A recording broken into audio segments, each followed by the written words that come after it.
dahsyat dan perkasa. Ku bersinar bagai bintang-bintang, memuliakan nama-Mu Tuhan. Shalom, selamat malam teman-teman semuanya. Hari ini saya mau membacakan renungan pengorbanan besar Yesus Kristus di kayu salib untuk menebus dosa-dosa kita. Nah, kebetulan nih sekarang itu hari Jumat, hari kematiannya Tuhan Yesus, disebut juga Jumat Agung. Nah, di sini saya akan merenungkan yang berjudul yang saya ucapkan tadi. Sebelum memulai renungan, mari kita berdoa. Bapa, dalam nama Tuhan Yesus Kristus, Tuhan yang selalu sangat baik bagi kami, mengucap syukur untuk kasih kemurahan-Mu, pimpinan-Mu di sepanjang hari ini. Tuhan sudah menolong, menguatkan, dan memberikan kepada kami berkat kebaikan-Mu. Saat ini kami mau mendengarkan firman-Mu. Urapi kami agar kami mengerti dan taat pada kehendak-Mu. Dalam nama Tuhan Yesus kami berdoa dan mengucap syukur. Haleluya, amin. Untuk ayatnya, kita mulai dari ayat Yohanes 19 ayat 1 sampai 37. Lalu Pilatus mengambil Yesus dan menyuruh orang menyesah Dia. Prajurit-prajurit menganyam sebuah mahkota duri dan menaruhnya di atas kepalanya. Mereka memakaikan Dia jubah ungu, dan sambil maju ke depan mereka berkata, "Salam, hai Raja orang Yahudi." Lalu mereka menampar mukanya. Pilatus keluar lagi dan berkata kepada mereka, "Lihatlah, aku membawa dia keluar kepada kamu, supaya kamu tahu bahwa aku tidak mendapati kesalahan apapun padanya." Lalu Yesus keluar, bermahkota duri dan berjubah ungu. Maka kata Pilatus kepada mereka, "Lihatlah manusia itu." Ketika imam-imam kepala dan penjaga-penjaga itu terlihat dia, berteriaklah mereka, salibkan dia, salibkan dia." Kata Pilatus kepada mereka, "Ambil dia dan salibkan dia, sebab aku tidak mendapati kesalahan apapun padanya." Jawab orang-orang Yahudi itu kepadanya, "Kami mempunyai hukum, dan menurut hukum itu ia harus mati sebab ia menganggap dirinya sebagai anak Allah." Ketika Pilatus mendengar perkataan itu, bertambah takutlah ia. Lalu ia masuk pula ke dalam gedung pengadilan dan berkata kepada Yesus, "Dari manakah asalmu?" Tetapi Yesus tidak memberi jawab kepadanya. Maka kata Pilatus kepadanya, "Tidakkah engkau mau bicara dengan aku? Tidaklah engkau tahu bahwa aku berkuasa untuk membebaskan engkau dan berkuasa juga untuk menyalibkan engkau?"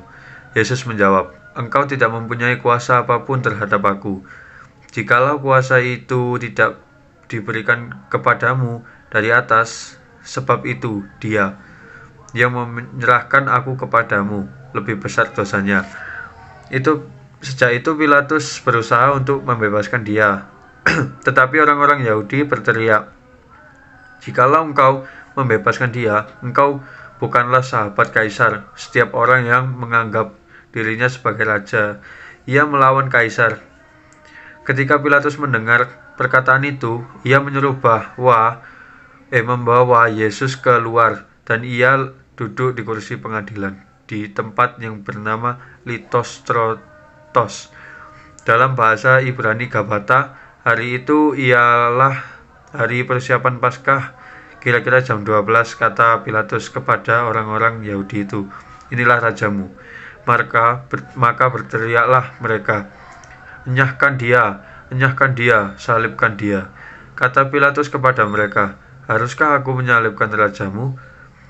Jawab imam-imam kepala, "Kami tidak mempunyai raja selain daripada Kaisar." Yesus disalibkan. Akhirnya Pilatus menyerahkan Yesus kepada mereka untuk disalibkan. Mereka menerima Yesus sambil memikul salibnya. Ia pergi keluar ke tempat yang bernama tempat tengkorak, dalam bahasa Ibrani Golgota. Dan di situ ia disalibkan mereka dan Bersama-sama dengan dia disalibkan juga dua orang lain, menyebelah Yesus di tengah-tengah. Dan Pilatus menyuruh memasang juga tulisan di atas kayu salib itu, bunyinya, Yesus orang Nazaret, Raja orang Yahudi.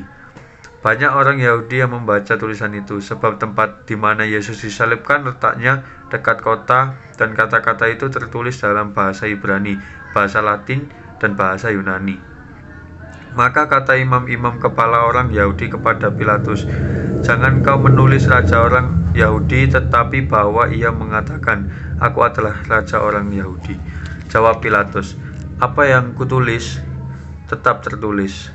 Sesudah prajurit-prajurit itu menyalibkan Yesus, mereka mengambil pakaiannya, lalu membaginya menjadi 4 bagian, untuk tiap-tiap prajurit 1 bagian. Dan jubahnya juga mereka ambil. Jubah itu tidak berjahit dari atas ke bawah, hanya 1 tenunan saja. Karena itu mereka berkata seorang kepada orang lain, "Janganlah kita membaginya menjadi beberapa potong, tetapi baiklah kita membuang undi untuk menentukan siapa yang mendapatnya. Demikianlah hendaknya supaya genaplah yang ada tertulis dalam kitab suci. Mereka membagi-bagi pakaianku di antara mereka, dan mereka membuang undi atas jubahku." Hal itu telah dilakukan prajurit-prajurit itu, dan dekat salib Yesus berdiri ibunya dan bersaudara ibunya, Maria, Esteri, Klopas, dan Maria Magdalena. Ketika Yesus melihat ibunya dan muridnya yang dikasihinya di sampingnya, berkatalah ia kepada ibunya, "Ibu, inilah anakmu." Kemudian katanya kepada muridnya, "Inilah ibumu." Dan sejak saat itu, murid itu menerima dia di dalam rumahnya. Yesus mati. Sesudah itu, karena Yesus tahu bahwa segala sesuatu telah selesai, berkatalah ia, supaya genaplah yang ada tertulis dalam kitab suci, "Aku haus." Di situ ada suatu bekas penuh anggur asam, maka mereka mencucukkan bunga karang yang telah dicelupkan dalam anggur asam pada sebatang hisop, lalu mengunjukkannya ke mulut Yesus. Sesudah Yesus meminum anggur asam itu, berkatalah ia, "Sudah selesai." Lalu ia menundukkan kepalanya dan menyerahkan nyawanya. Lambung Yesus ditikam, karena hari itu hari persiapan, dan supaya pada hari Sabat mayat-mayat itu tidak tinggal tergantung pada kayu salib, sebab Sabat itu adalah hari yang besar. Maka datanglah orang-orang Yahudi kepada Pilatus dan meminta kepadanya supaya kaki orang-orang itu dipatahkan dan mayat-mayatnya diturunkan. Maka datanglah prajurit-prajurit lalu mematahkan kaki orang yang pertama dan kaki orang yang lain yang disalibkan bersama-sama dengan Yesus. Tetapi ketika mereka sampai kepada Yesus dan melihat bahwa ia telah mati, mereka tidak mematahkan kakinya. Tetapi seorang dari antara prajurit itu menikam lambungnya dengan tombak, dan segera mengalir keluar darah dan air. Dan orang yang melihat hal itu sendiri yang memberikan kesaksian ini, dan kesaksian benar, dan ia tahu bahwa ia mengatakan kebenaran, supaya kamu juga percaya.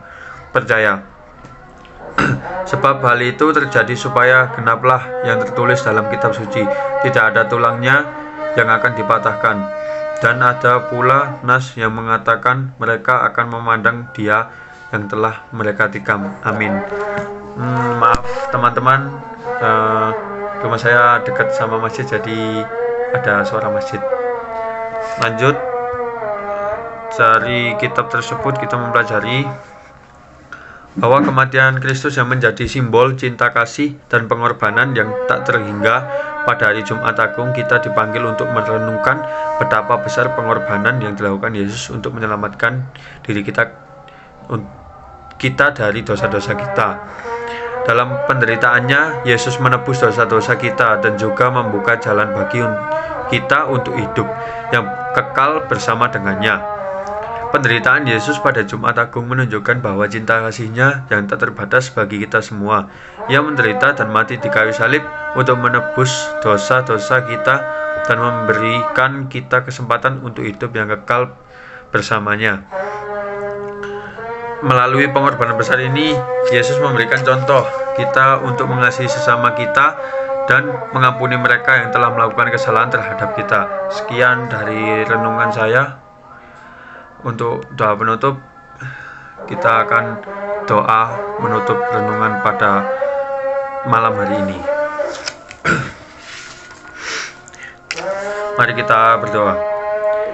Tuhan Yesus, terima kasih atas segala berkat dan rahmat-Mu yang sudah Engkau limpahkan kepada kami melewati firman-Mu yang baru saja kami dengar. Semoga seluruh kebijakan yang ada dalam firman-Mu yang kami dengar hari ini bisa menjadi pedoman dan cahaya bagi kami dalam melewati dan menjalani seluruh aktivitas yang ada pada hari ini. Terima kasih Tuhan. Haleluya. Amin.